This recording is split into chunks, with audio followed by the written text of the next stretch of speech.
Amen. Je vous salue ce soir au nom de Jésus.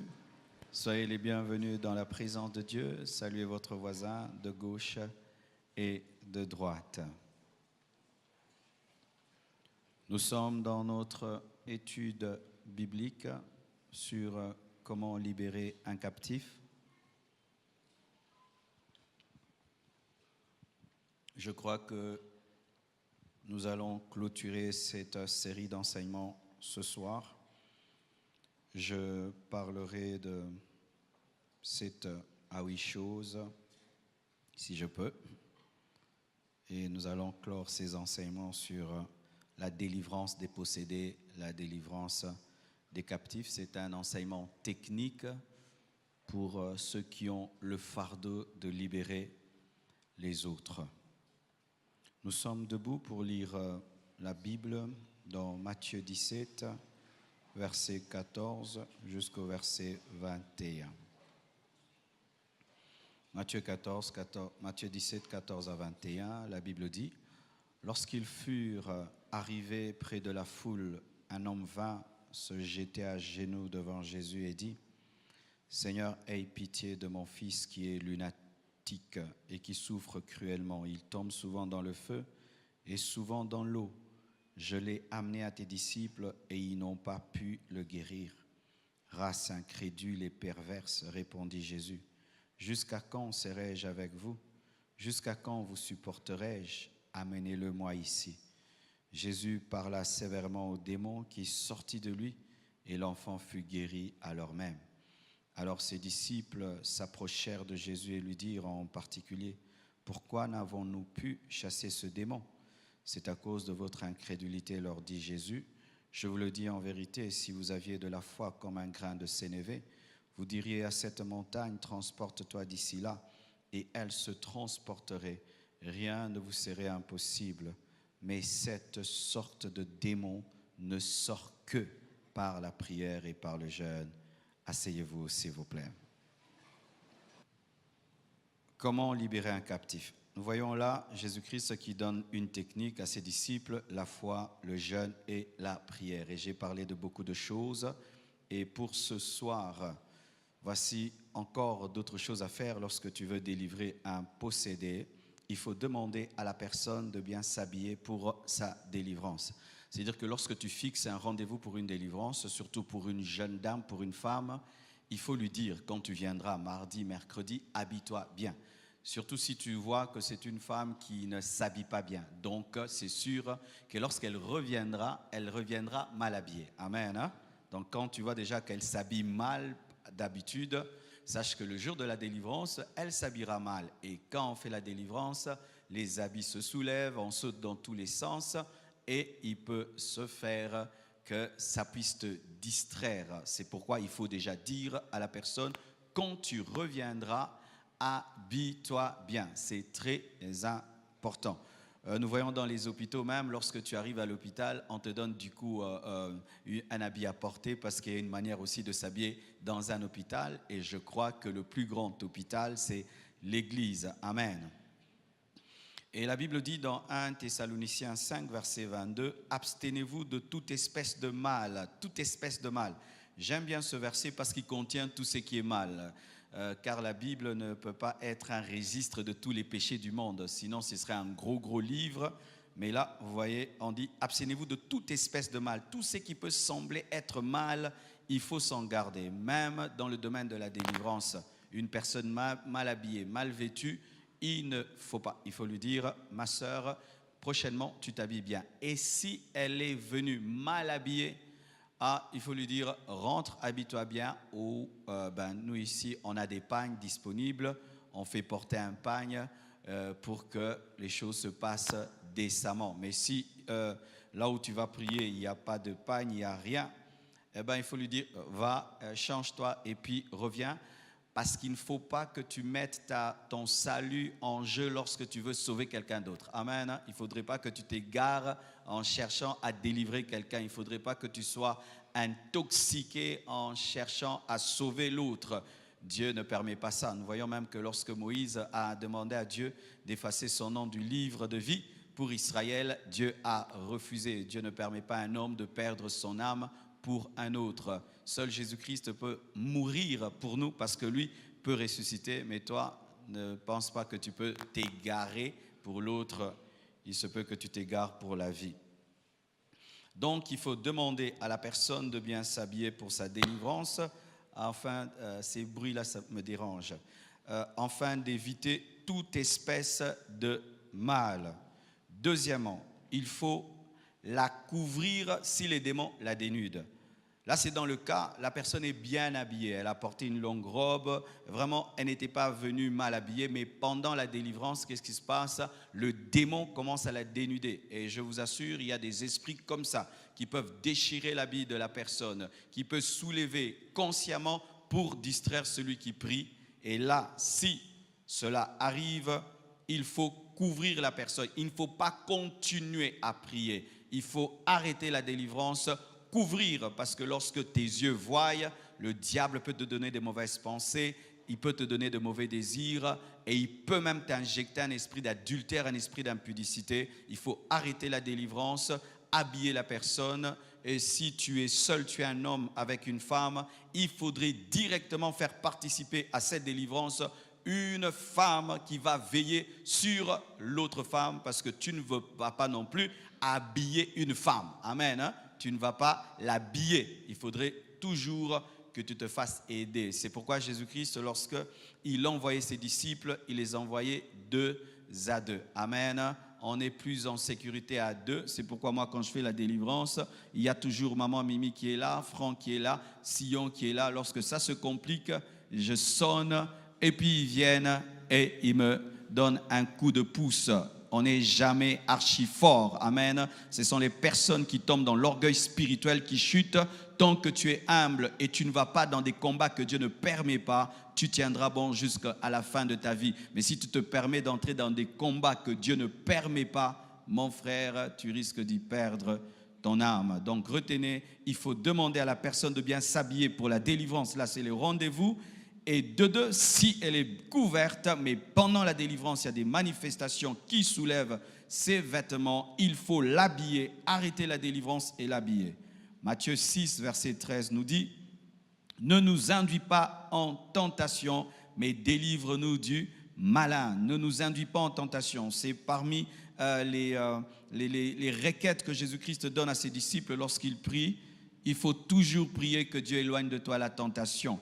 Une personne spirituelle évite la tentation, ne va pas vers la tentation. Quel que soit ton niveau de force, ne cherche pas la tentation, n'invite pas la tentation, ne te mets pas dans une situation de tentation. Sois tenté de manière obligatoire, mais ne te mets pas dans une situation qui favorise la tentation.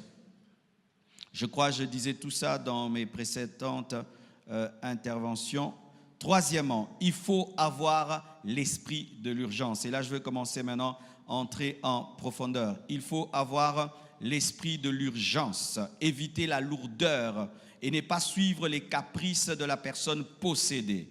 Éphésiens 5, verset 16, la Bible dit: « Rachetez le temps, car les jours sont mauvais. » Mes frères et sœurs, des fois, il y a un esprit de lourdeur qui nous prend. Tu dois prier pour quelqu'un, mettons lundi, et quelque chose te dit, mais tu peux prier mardi, tu peux prier mercredi, jeudi, vendredi, et en attendant, Satan peut tuer cette personne. Des fois, la lourdeur peut venir de toi ou venir de la personne. Tu lui fixes un rendez-vous et elle a tout le temps des raisons et des raisons et des raisons. La plupart des temps, c'est que le démon qui est dans cette personne est au courant qu'il y a un rendez-vous de délivrance et ce démon va travailler pour que la délivrance n'ait pas lieu. C'est pourquoi d'ailleurs, lorsque tu fixes à quelqu'un un rendez-vous pour prier, mettons lundi, il faut prier que cette personne revienne parce qu'elle peut partir pour ne jamais revenir. Je connais des gens qui sont entrés dans mon bureau pour un rendez-vous de délivrance, on ne s'est jamais plus revu. Pourquoi? Les démons ont travaillé pour que ces personnes ne reviennent pas. Et des fois, même en pleine délivrance, tu entends le démon gueuler la personne et dire: pourquoi tu m'as amené ici? Pourquoi tu es venu ici? Pourquoi? Et la personne te témoigne: pasteur, pour que j'arrive là, j'ai eu des crevaisons, je me suis senti mal, il y a une voix qui me disait ne va pas, j'avais peur. Parce que dans La délivrance, qu'est-ce qui se passe? Le démon prête à la personne posséder ses émotions. C'est quand tu vois quelqu'un avoir peur. En soi, ce n'est pas toi qui as peur, c'est le démon qui est en toi qui a peur. Mais comme il est dans ton âme, il te communique sa peur et toi, tu penses que tu as peur. C'est pourquoi il y a des gens qui ont peur de la délivrance. En soi, c'est l'esprit qui est en toi qui a peur et qui t'effraie. Et toi, tu penses que tu as peur. En soi, ce n'est pas toi qui as peur, c'est l'esprit. Et des fois, il peut te prêter même sa colère. Tout d'un coup, tu as de la haine pour la personne qui va prier pour toi ou un grand dégoût. C'est un esprit qui est en toi, qui reporte tout le temps la délivrance et qui empêche le rendez-vous. Alors, lorsque tu veux prier pour quelqu'un, tu dois être conscient que ce ne sera pas facile.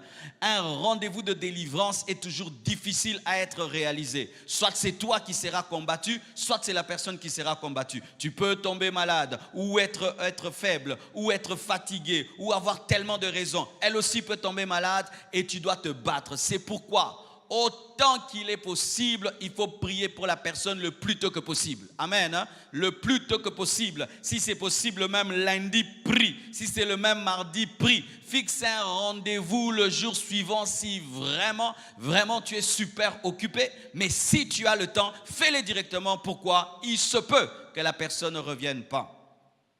Il y a des personnes qui ont des esprits de suicide, des esprits de mort. Et la personne te voit, vraiment prie pour moi, j'ai rêvé que je tombais dans un trou. Et toi, tu le prends à la légère, alors que c'est vrai de vrai, que la personne risque de mourir dans quelques jours si personne n'intervient. Et toi, tu prends à la légère et tu entends qu'elle s'est suicidée. Tu dis, mais c'était un garçon rempli de joie et rempli de paix. Mais comment il a pu se faire ça? Tu n'as pas eu la lecture spirituelle de l'urgence. Ayez un esprit d'urgence.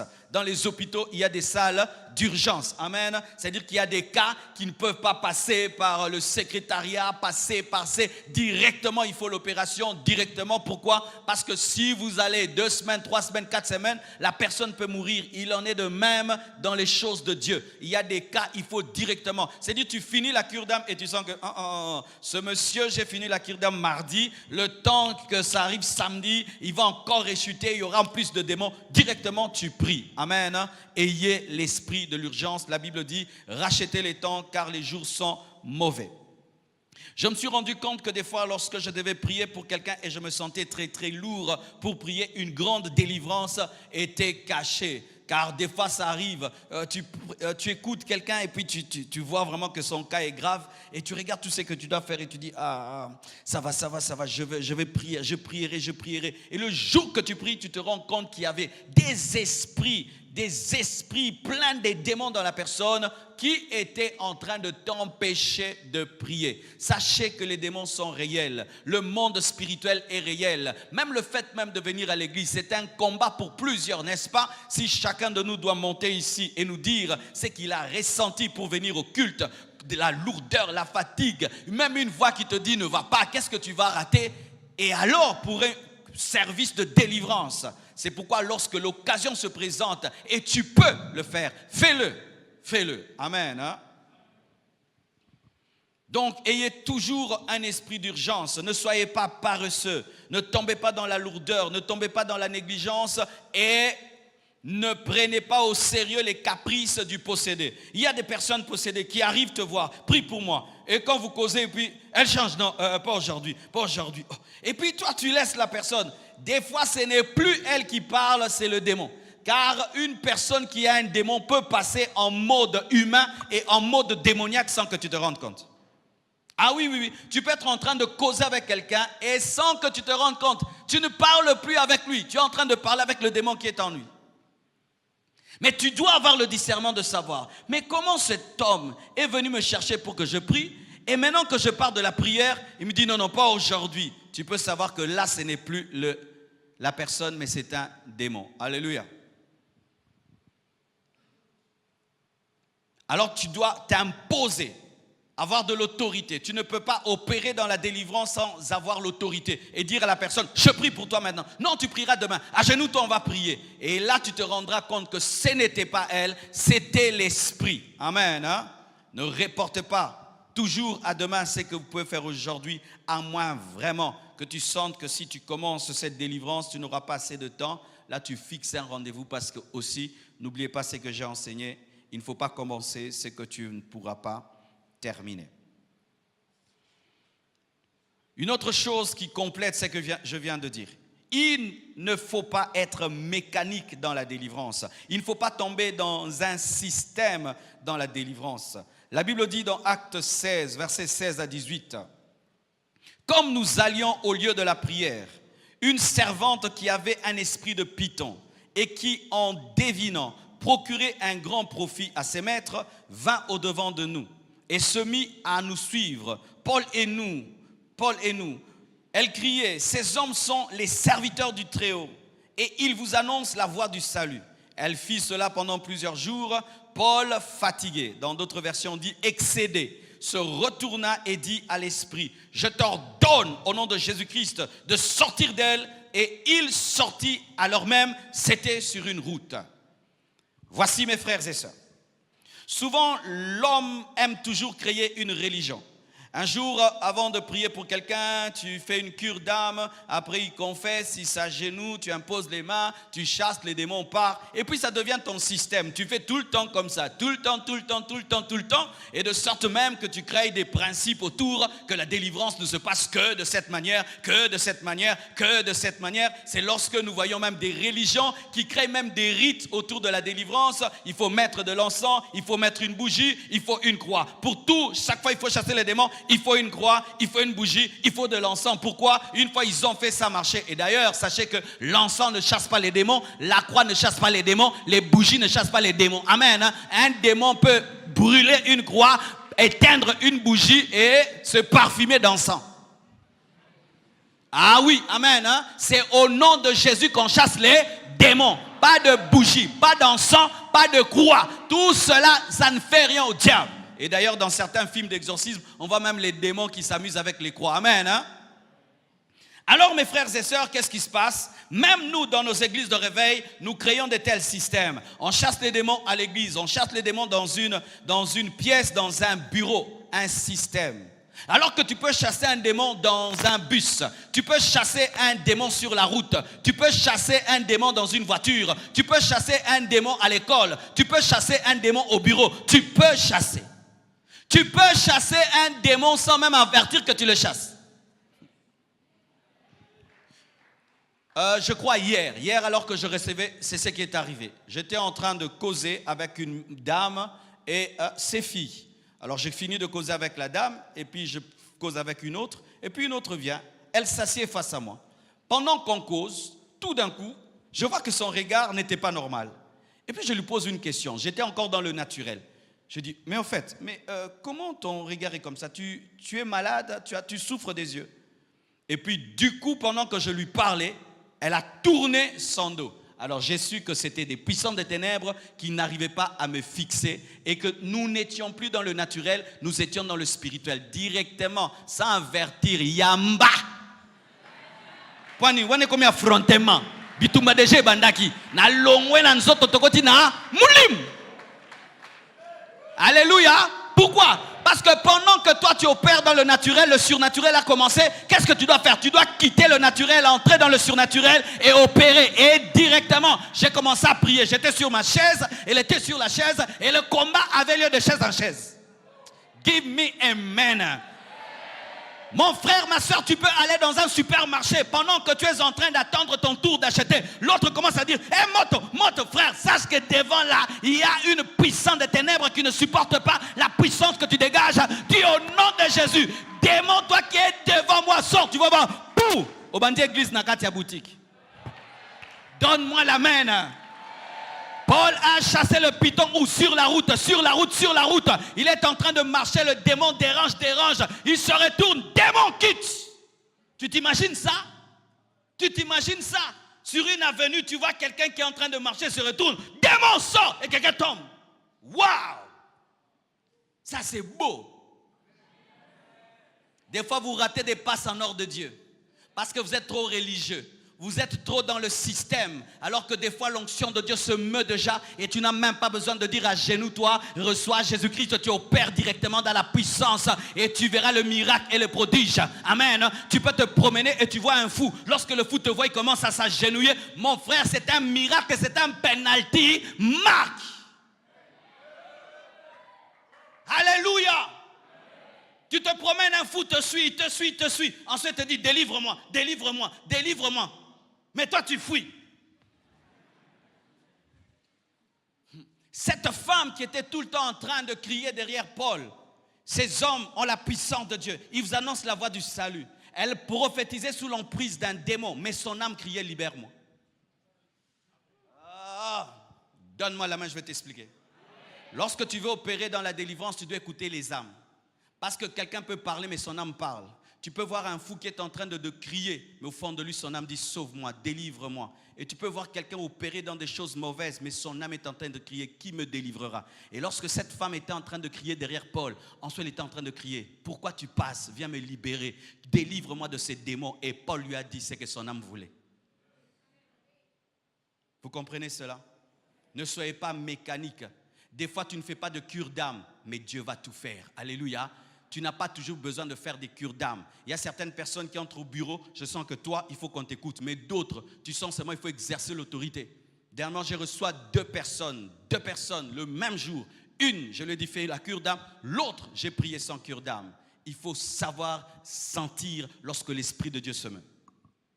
Toujours hier, alors que j'étais en train de recevoir, il y a une sœur qui entre au bureau. Et chaque fois que je reçois quelqu'un au bureau, je prie. Et vous savez, la prière, lorsqu'on reçoit quelqu'un au bureau, c'est une prière entre guillemets religieuse, habituelle. On prie toujours quand on reçoit quelqu'un au bureau. Et j'ai commencé à prier. Seigneur, je te bénis, je reçois ma soeur en ton nom. Mais pendant que je commence à prier, je sens une gloire, je sens une gloire, je sens une gloire. Et je sens la puissance de Dieu déjà commencer à la toucher. Elle était venue pour la délivrance, mais lorsque je la reçois, la prière pour la recevoir, déjà la puissance de Dieu opère. J'ai quitté la dimension de la prière normale, directement, démon sort. Pourquoi? Dieu a déjà commencé. Pourquoi je vais arrêter le courant de l'esprit pour entrer dans la méthode? Car sachez, lorsque l'Esprit de Dieu est déjà chauffé et l'huile de Dieu est déjà chauffée, il ne faut pas refroidir pour recommencer. Car ce n'est pas toi qui conditionne l'Esprit, c'est à toi de suivre l'Esprit, ce n'est pas l'Esprit de te suivre. Car certains, lorsqu'ils sont sous l'emprise de la religion, ils arrêtent le flot de l'Esprit afin d'opérer dans le système. Donne-moi la main. N'est-ce pas que ça nous arrive deux fois? Vous êtes des choristes, vous avez dit nous allons chanter 4 cantiques. Vous commencez le premier cantique, la gloire qui devait tomber à la 4e chanson tombe à la première chanson. Ça veut dire jetez toutes les chansons, restez dans la première. Mais des fois vous quittez la première chanson, vous entrez dans la 2e, la 3e et plus vous changez, plus Dieu s'en va. Mais vous chantez Jésus, mais Jésus n'est pas dans Jésus. Oui. Et oui, bah t'es. Si l'Esprit de Dieu vous dit de chanter Alléluia et vous refusez de chanter Alléluia, vous chantez le sang de Jésus-Christ, même si le sang de Jésus-Christ est une bonne chose, mais ce n'est pas la révélation du moment et ce n'est pas la chanson demandée par l'Esprit, car il faut chanter à Dieu ce qu'il va entendre. Parce qu'on ne chante pas à l'église ce que l'église va entendre, on chante à Dieu ce qu'il va entendre et des fois il ne va entendre qu'une seule chanson, mais vous entrez dans 10 chansons. Pourquoi? Parce que le programme de la répétition c'était 10 chansons, il faut aussi lire sa répertoire Nabiso, Yabino. Il en est de même pour la délivrance, mon frère. Tu peux en train de prier pour quelqu'un et toi tu dis, comme le pasteur m'a enseigné, il faut faire ça et ça et ça et ça. Tu commences seulement à louer, la puissance de Dieu tombe, les démons commencent à partir. Reste dans la louange, demeure dans la louange parce que la révélation est là, la grâce est là. Mais si maintenant tu fais de la louange, la clé passe partout, fais attention, demain tu vas essayer de s'imiter. C'est pourquoi il y a des gens qui sont, ils ont toujours la même clé face à toutes les portes. S'il a vécu une fois dans une délivrance, il a prié le sang de Jésus et puis la puissance de Dieu a opéré tout le temps le sang, la nourriture, le sang, tout, le sang, les démons de sorcellerie, les sangs, frère, sang. Il faut que toujours tu sois sensible à l'esprit pour savoir ce que Dieu veut faire. Et tu ne dois jamais tomber dans un système parce que la religion bloque les miracles. La religion bloque les miracles. Paul n'était pas religieux, Paul était un homme spirituel. Et lorsque seulement il a senti que cette femme pouvait être délivrée sur la route, il n'a pas attendu une chambre ni une synagogue. À l'instant, il a chassé les démons. Alléluia.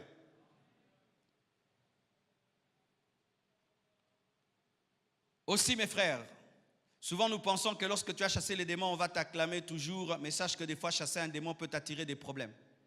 Délivrer quelqu'un peut t'amener des combats, mais des bons combats. Lorsque Paul a délivré cette femme, ça a créé des problèmes. Pourquoi? Cette femme, par le don de divination, donnait de l'argent, procurait de l'argent à ses maîtres parce qu'elle était esclave. Et tu peux délivrer quelqu'un qui a un esprit de fétiche. Et une fois que tu le délivres, mes frères, tous ses clients s'en vont et toute sa vie est détruite, mais pour être reconstruite, et tu as des combats. Et je vous assure, mes frères, vous ne devez pas opérer dans la délivrance pour être des stars, car des fois, ça crée des problèmes. Des problèmes. Tu délivres quelqu'un, ça crée des problèmes. Peut-être c'était un enfant qui était consacré au diable pour que ses parents aient l'argent. Et toi, tu délivres cet enfant et du coup, tout est détruit. Vous voyez, lorsqu'on a délivré le possédé de Gadara, tous ceux qui vendaient des cochons ont perdu leurs cochons et ils ont chassé Jésus. Et il y a des délivrances qui appauvrissent. Tu délivres quelqu'un, les cochons sont perdus. Et tu dois accepter qu'on te chasse de Gadara. Oui, mes frères et sœurs, une délivrance peut t'amener des combats. Tu peux finir en prison parce que tu as délivré quelqu'un. Tu as délivré quelqu'un, tu finis en prison. Il y a certains endroits en Europe, tu ne peux même pas chasser le démon d'homosexualité. C'est interdit, c'est interdit. On peut te filmer quand tu dis seulement « esprit d'homosexualité, va-t'en » et tu es arrêté. Alors ce n'est pas une partie de plaisir, tu dois toujours être conscient des conséquences parce que tu opères réellement dans un combat et dans une guerre. Et la Bible nous dit que lorsque Paul a délivré cette femme, il a été persécuté, mais il avait fait une bonne chose. Cinquièmement, il faut économiser tes forces. Parler et pas crier. Lorsque tu chasses les démons, il ne faut pas crier, il faut parler. Il faut parler avec autorité, mais il ne faut pas crier. C'est aux démons de crier, c'est à toi de parler. Mais aujourd'hui, les gens crient quand ils chassent les démons et les démons parlent. Démon, sors! Je ne sors pas, je ne sors pas. Sors! Je ne sors pas. Tu perds ton temps, tu perds ton temps. Sors!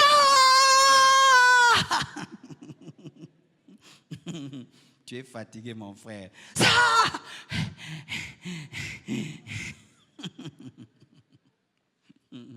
Je faisais ça avant. Avant, quand j'avais commencé l'église, imagine, tu es là au bureau, tu dois recevoir 20 personnes ou 30 personnes et tu commences à crier. Sur la première, tu cries. La deuxième, tu cries. La troisième, tu cries. Tu arrives à la 10e, tu es fatigué. Et vous savez, c'est un démon qui m'avait aidé. Alors, en ce temps-là, je faisais la délivrance, je crois, mardi. De 12h à 17h et après, je crois, 17h30, je devais donner la formation à l'école des disciples. Et là, il y avait un démon, il ne partait pas. Je chassais, je criais. Il m'a dit, Pasteur Marcelo, tu es fatigué. D'ailleurs, les disciples t'attendent, il faut que tu ailles enseigner. Ah, j'ai dit, ce démon connaît mon programme, comment? Et quand je le chassais, il me disait, Pasteur, tu dois aller enseigner l'air. Quand je suis rentré, j'ai dit, Seigneur, c'est quoi le problème? Il m'a dit, ton problème, c'est que tu cries. Il faut parler. Il faut parler, les démons partiront. L'autorité n'est pas dans la voix, l'autorité est dans la foi. L'autorité n'est pas dans la voix, l'autorité est dans la foi. Tu peux avoir une grosse voix, mais tu as peu d'autorité. Tu peux avoir une petite voix, mais tu as une grande autorité, car des femmes peuvent chasser les démons que les hommes ne peuvent pas chasser. Mais nous, souvent, c'est quand on pense que la voix. Et si on prie pour toi, au nom de Jésus, mais si on te touche seulement comme ça, oh. Alors Dieu a commencé à me dire, tu dois apprendre maintenant à opérer dans l'autorité. La Bible dit que Dieu faisait des miracles extraordinaires par les mains des apôtres. Et il m'a appris que rien que toucher quelqu'un, même si je ne dis rien, c'est au nom de Jésus. C'est comme maintenant quand je fais la ligne de prière, je fais seulement ça. Pourquoi? Si je dois faire sur 500 personnes, Jésus, Jésus, 500 fois. Et poumon. Jésus, libre, libre, libre, libre, libre, libre. Non, Jésus, libre. Mais il n'a pas dit Jésus, mais c'est libre au nom de Jésus. Libre. Sors, quitte, va-t'en, sors, quitte. Libre, va-t'en, quitte, libre, libre, quitte. C'est tout. Au nom de Jésus, libre. C'est un kit complet, libre. Sors, c'est tout. Va-t'en, c'est tout. Maintenant, c'est tout. Mais si tu crois que dans le maintenant, il y a le feu, il y a le sang, il y a le tout dedans, kit complet. Pourquoi? Si tu dois prier pour 1000 personnes, comment tu vas faire? Si tu dois recevoir 50 procédés, comment tu vas faire? C'est pourquoi quand je reçois au bureau, vous entendez les démons crier. Moi, vous ne m'entendez pas crier. Donne-moi l'amen. Lorsque tu te brûles, est-ce que le feu parle? Prends ta main, mets dans le feu. Tu vas crier, yeah! Le feu dit quelque chose. Il est le feu. Sois le feu. Aie le feu. Aie la puissance. Aie l'onction. Aie la puissance. Aie l'onction. Aie une vie de prière. Tu toucheras et le feu de Dieu va se dégager. Tu parleras et les démons criaient. La Bible nous dit que Jésus-Christ parlait, les démons criaient. Des fois même, il criait avant qu'il ne parle. Il se tient seulement à Gadara. Les démons commencent à crier. C'est alors qu'il commence à parler. Le problème de l'église actuelle, elle manque d'autorité. C'est pourquoi nous crions et les démons parlent. Alors il faut que parler et les démons crient. Économise tes forces quand tu pries. Pourquoi? Parce que dans certaines délivrances, Dieu peut tester ton amour. Moi, je ne pense pas que les démons font 2 heures du temps pour partir parce qu'ils sont forts. Non, c'est Dieu qui teste mon amour pour la personne. Allez voir si vraiment tu aimes cette personne pour prier pendant 1 heure, 2 heures. Alors si Dieu teste ton amour et que tu dois prier pour quelqu'un pendant 2 heures et pendant 2 heures tu dois crier, mais après tu auras des maux de tête. Alors, mais je peux parler calmement pendant 2 heures du temps. Parce que qu'est-ce qui arrive souvent? Lorsque les démons commencent à s'agiter, commencent à parler fort, je ne pars pas, je ne pars pas. Tu vois aussi les chrétiens aussi on monte, tu vas partir, je ne pars pas, tu vas partir. S'il dit, je ne pars pas, tu pars. Je ne pars pas, tu pars. Je ne veux pas partir, tu pars. Si lui monte, toi ne le suis pas. Amen. Hein? Parce que quand les gens sont sous l'emprise des démons, Bazama, Kasimogo, soufflez. Et toi peut-être tu as jeûné, n'est-ce pas? Tu as jeûné pendant 2 jours, 3 jours. Et lui crie. Et toi tu cries comme lui. Reste dans la fermeté, dans la foi, dans le calme, jusqu'à ce qu'il parte. On reconnaît l'autorité, pas dans le cri. On reconnaît l'autorité dans la foi. Amen. Lorsque tu pries, économise tes forces. Parle, ne crie pas. Et laisse les démons parler. Amen. 6e, il ne faut pas avoir peur des menaces des démons ou des esprits humains. Pendant la délivrance, un esprit peut te menacer. Je détruirai ta vie. Je détruirai ta famille. Je détruirai ta vie. Tu me chasses. Qui es-tu pour entrer dans ce combat? Qui es-tu pour entrer dans cette guerre? Je vais te détruire. Je vais détruire ta famille. Et il y a des gens, quand seulement un démon dit ça, tu commences à clôturer la délivrance. Pourquoi? Tu te dis, comment je vais entrer dans un combat? Et quand tu rentres à la maison, tu trembles, tu attends que ces démons t'attaquent. Et comme tu attends qu'ils t'attaquent, ils vont t'attaquer. Pourquoi? Parce que tu as donné au diable les armes qu'il n'avait plus. Pour ma part, je crois que lorsqu'on chasse les démons, rien ne peut nous nuire. Car il est écrit dans Luc 10, verset 19. « Voici, je vous ai donné le pouvoir de marcher sur les serpents et sur les scorpions et sur toute la puissance de l'ennemi, et rien ne pourra vous nuire, et rien ne pourra vous nuire, et rien ne pourra vous nuire, et rien ne pourra vous nuire, et rien ne pourra vous nuire, et rien ne pourra vous nuire, et rien ne pourra vous nuire. » Donc tu peux chasser le diable en personne et rien ne pourra te nuire. Tu peux chasser Belzéboul en personne et rien ne pourra te nuire. Tu peux affronter le plus grand sorcier et rien ne pourra te nuire. Tu peux affronter le plus grand démon mais rien ne pourra te nuire. La parole de Dieu dit la vérité. Je crois la parole. Je ne crois pas mes émotions. Je ne crois pas mes sens. Je ne crois pas ce que le diable dit, mais je crois ce que la Bible dit. Rien ne pourra me nuire. Ils te menaceront. Qui es-tu? Nous allons te détruire, nous allons t'anéantir, Ne crois jamais ce que le diable dit. Crois ce que la Bible dit. Amen. Une fois lorsqu'on était en train de prier pour la croissance de l'église, c'était lorsqu'on n'avait pas encore l'explosion. Et c'était la période où Dieu m'avait révélé qu'il fallait acheter des chaises et commencer à déclarer 1000 membres, 2000, 3000. Et un jour, la nuit, je suis en train de prier et je vois un esprit de 3 mètres. C'était une chauve-souris debout sur ses pieds, parlant un parfait français. Et à côté, à la droite, un esprit blanc avec des yeux noirs. Et de l'autre côté, un esprit noir avec des yeux blancs. Et il me disait, Marcelo, arrête de nous déranger, arrête de nous déranger. Et si tu continues, nous allons toucher à ce que tu aimes. Et je dis, je n'ai pas peur de toi. Amen. Hein? Si le diable en personne se donne la peine de te chercher, donc tu l'as frappé. Alléluia. Le diable ne se donne pas le temps de venir visiter quelqu'un pour rien. S'il te visite, donc tu lui as dérangé. Chaque oppression démoniaque est une prophétie que Dieu agit. Oui, chaque oppression démoniaque est la preuve que Dieu agit. Lorsque tu vois le pharaon prendre toute son armée et commencer à poursuivre les Israélites dans la mer Rouge, sache que la puissance de Dieu s'est manifestée. Et chaque fois que tu vois les puissances des ténèbres se lever contre toi, sache que tu as la puissance de Dieu. Amen. Hein? Le diable ne perd pas son temps avec des gens qui ne lui font rien du tout. Vous tous qui dormez et vous avez des attaques, on vous menace, arrête de prier. Frère, c'est l'exhortation de prier. Satan est devenu ton modérateur. Moi, si je suis en train de prier, j'entends une voix qui me dit, arrête de prier, tu nous déranges. Je dis, merci Satan, quelle exhortation. Si tu sens des forces de ténèbres quand tu pries, te menacer et te disent, arrête de prier pour ta famille. Mon frère, prie pour ta famille, tu es en train de toucher. N'arrête surtout pas. Et quand tu pries pour quelqu'un, tu entends les démons te dire, arrête, tu nous déranges. Donc vraiment, frère, tu déranges. Et comme tu déranges, tu vaincras. Ne croyez pas aux menaces du diable, ne croyez pas aux menaces des démons, ni des esprits humains qui disent nous allons te chercher à la maison. Celui qui est en toi est plus puissant que celui qui est dans le monde. J'ai dit celui qui est en toi est plus puissant que celui qui est dans le monde. Celui qui est en toi est plus puissant que celui qui est dans le monde. C'est pourquoi, septièmement, il faut avoir conscience de Jésus-Christ et de son armée. Lorsque tu es en train de chasser les démons, n'aie pas conscience de toi et n'aie pas conscience du diable, aie conscience de Jésus.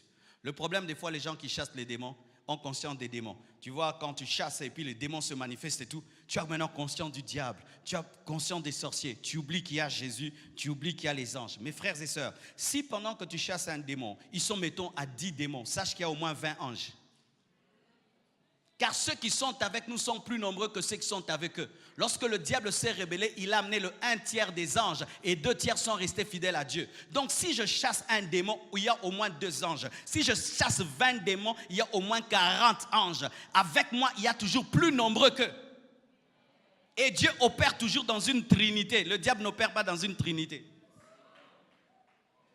Avec moi, j'ai Jésus, le Saint-Esprit et j'ai le Père. Mais quand le diable est devant moi, il n'y a pas le Fils, il n'y a pas le Saint-Esprit. Il est toujours seul. Moi, je suis toujours pluriel. Comment un homme qui a le Père, qui a le Fils et le Saint-Esprit peut trembler devant un démon? Et en plus, tu as Michael. Michael à lui-même peut taper Satan. Si Michael dit à Satan, Michael tabasse le diable. Et maintenant, toi, tu as le créateur de Michael en toi. Tu as le Saint-Esprit en toi. Tu as Jésus en toi. Et maintenant, un démon qui n'est même pas Satan, te menace. Mais il faut que ce gars,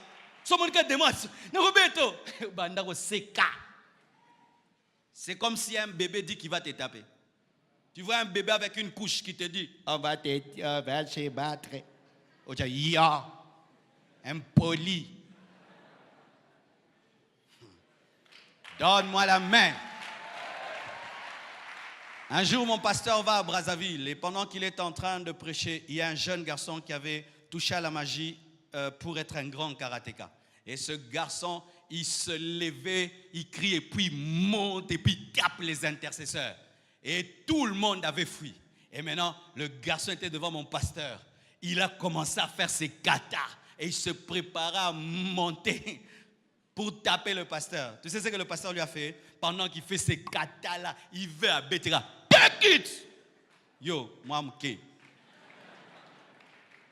Tu as le fort en toi. Tu as le tout-puissant en toi. Tu as le fort en toi. Tu as le tout-puissant en toi.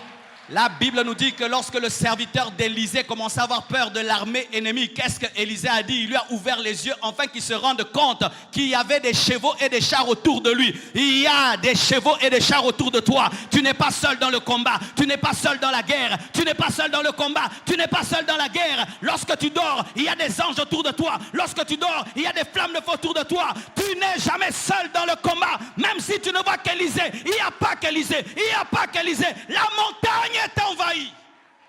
Alléluia. Quand tu pries, aie conscience des anges. Quand tu pries, aie conscience de Jésus. Quand tu pries, aie conscience du Saint-Esprit. Quand tu pries, aie conscience des archanges. Quand tu pries, aie conscience de la saturation de la gloire de Dieu là où tu es. Et tu te rendras compte que le démon devient tout petit, qu'il se trouve dans un territoire ennemi. Oh, give me a man. Le serviteur pensait qu'ils étaient dans un territoire ennemi alors que ce sont les ennemis qui étaient dans le territoire ennemi. Lorsqu'un sorcier quitte sa maison pour m'attaquer, il est venu dans un territoire ennemi. Il est venu se livrer. Si tous les sorciers se lient contre toi, ils sont peu nombreux par rapport à l'armée qui est avec toi. Est-ce que vous croyez cela? Alors sachez ceci. Il n'y a pas que des démons contre vous, il y a des anges avec vous. Il n'y a pas que le diable contre vous, il y a Jésus pour vous. Il n'y a pas que les sorciers contre vous, il y a aussi des chrétiens qui prient pour vous. L'Église doit redécouvrir la dimension des anges, la dimension du surnaturel, la dimension de la présence de Dieu. Beaucoup de chrétiens échouent face aux puissants des ténèbres parce que nous n'avons conscience que du diable et des démons. Et nous l'entendons, je ne pars pas, je suis venu le détruire, je suis. Mais qu'est-ce que Jésus a dit? Je vous donne le pouvoir de marcher sur les scorpions, sur toute la puissance de l'ennemi, et rien ne pourra vous nuire. Celui qui est en moi est plus fort que celui qui est dans le monde. C'est la vérité, c'est la vérité. Des fois même dans certaines délivrances, Jésus te pousse seulement à l'adorer. Tu vois les démons qui sont là et tout. Tu commences seulement à adorer. Tu es le roi, tu es le Seigneur, tu es le Dieu vivant. Le démon commence à boucher ses oreilles. Je ne veux pas entendre ça, je ne veux pas. Rien que la présence de Jésus suffit pour chasser le diable. Alléluia. Mais j'aimerais vous dire quelque chose d'important. Enseigner sur la libération des captifs, sans dire ce que je veux dire, c'est donner un message déséquilibré. Sachez ceci pour finir.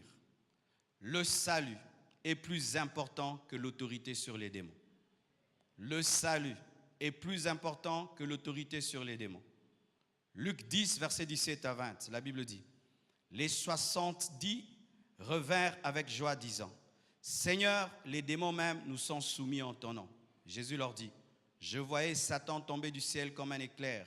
Voici, je vous ai donné le pouvoir de marcher sur les serpents et sur les scorpions, et sur toute la puissance de l'ennemi, et rien ne pourra vous nuire. Cependant, ne vous réjouissez pas de ce que les esprits vous sont soumis, mais réjouissez-vous de ce que vos noms sont écrits dans les cieux. » Et la Bible ajoute dans Matthieu 7, versets 22 à 23, « Plusieurs me diront en ce jour-là, Seigneur, Seigneur, n'avons-nous pas prophétisé par ton nom? N'avons-nous pas chassé les démons par ton nom? Et n'avons-nous pas fait beaucoup de miracles par ton nom?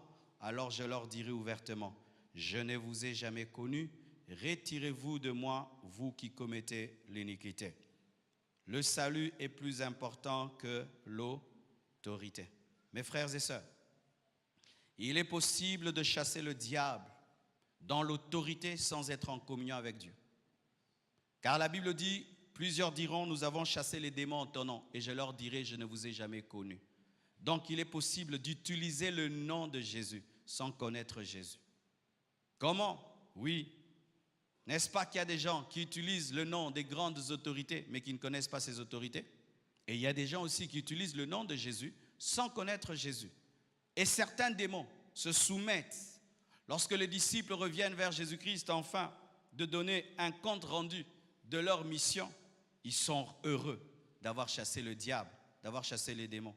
Mais Jésus-Christ les dit, réjouissez-vous davantage de ce que vos noms soient inscrits dans le livre de vie.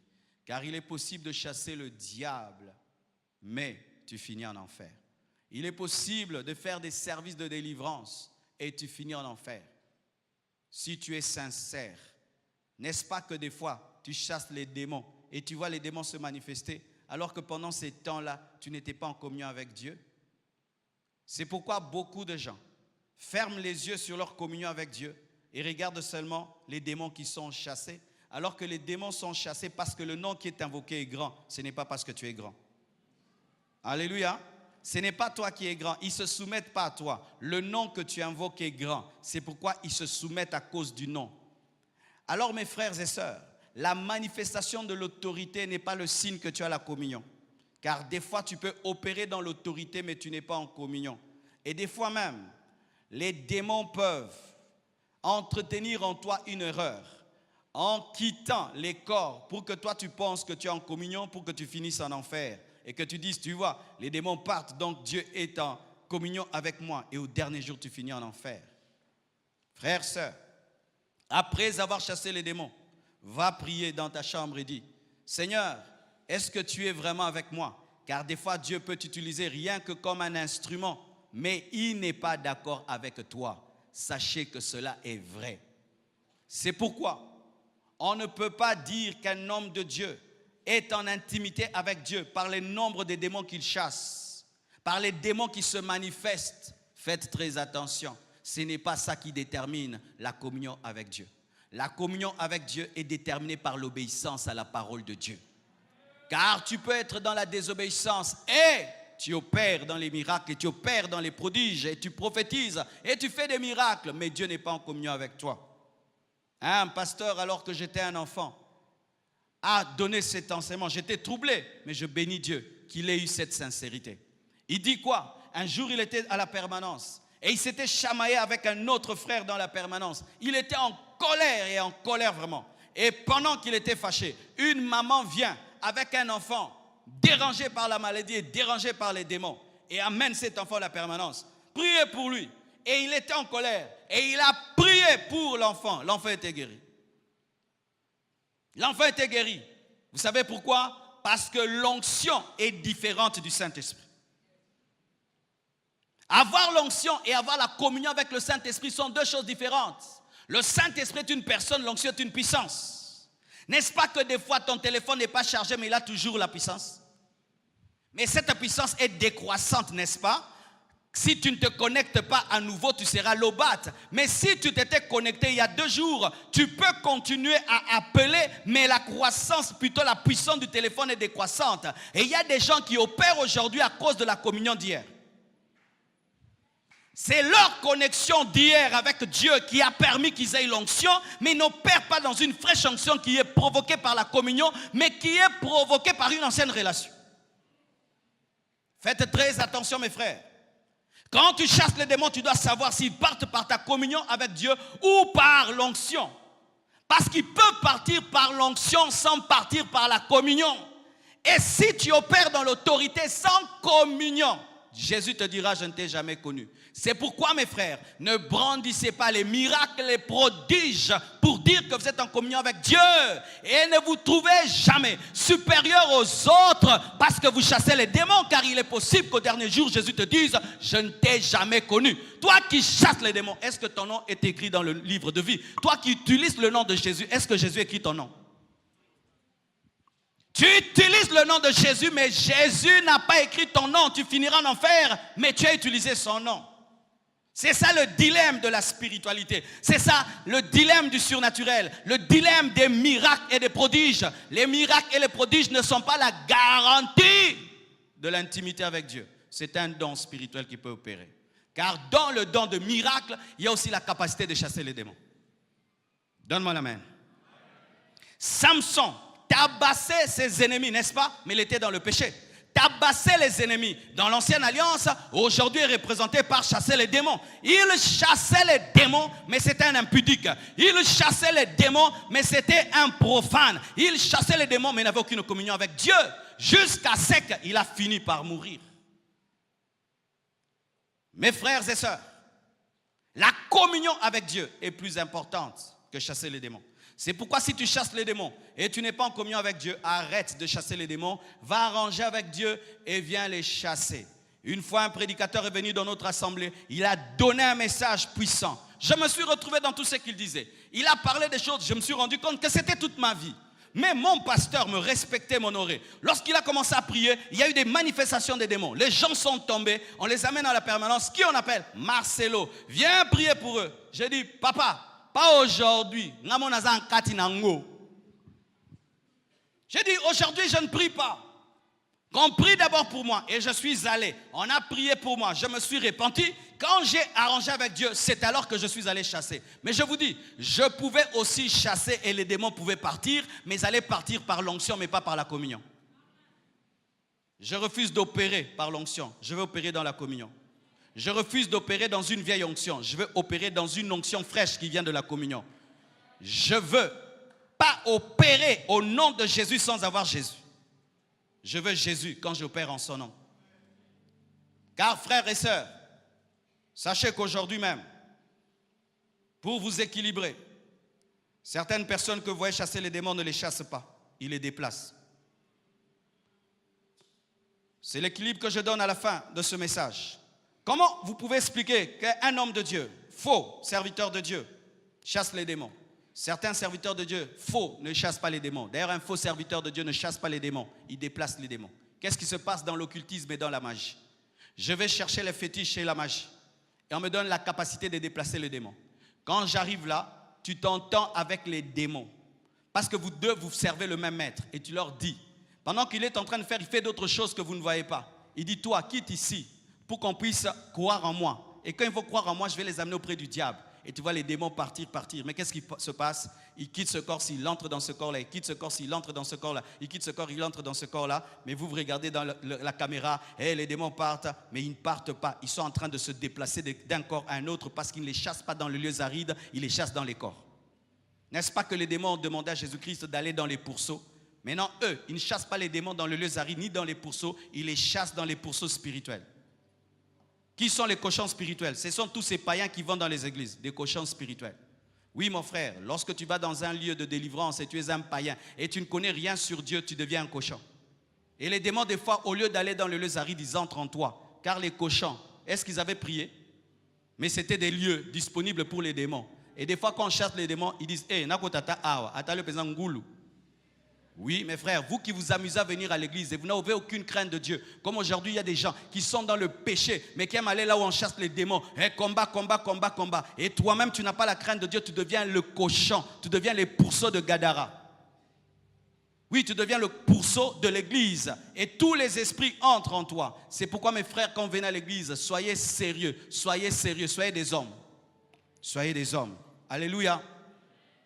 C'est pourquoi, mon frère, lorsque tu vois dans un homme de Dieu une vie de péché, une vie d'adultère, une vie d'impudicité, une vie de cupidité, et tu le vois opérer dans les délivrances et tout le reste, sachez, mes frères et sœurs, que des fois, les démons ne partent pas. Ils sont là seulement en train de se déplacer de corps en corps, afin de perdre l'église et de perdre l'homme de Dieu pour qu'il puisse pas aller à la repentance. Car des fois, la manifestation du surnaturel ferme les yeux.